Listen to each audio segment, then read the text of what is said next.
Eto si Kopi. Isa mga alaga namin. Tapos anak niya yung dalawa. Ayun, naglalakad na yon. Si Coco at si Kowa. Yung isa nandun sa may tagiliran. Ayan. Tapos meron pa po rito isa.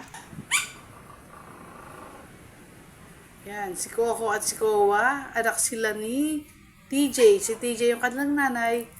At ito namang si Kopi, ang kanilang tatay.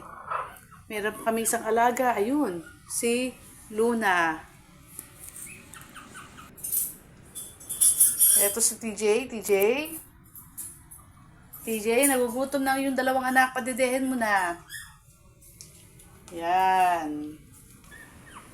Kaya't masaya po kami dito sa bahay sapagkat napakarami naming alaga. Kopi!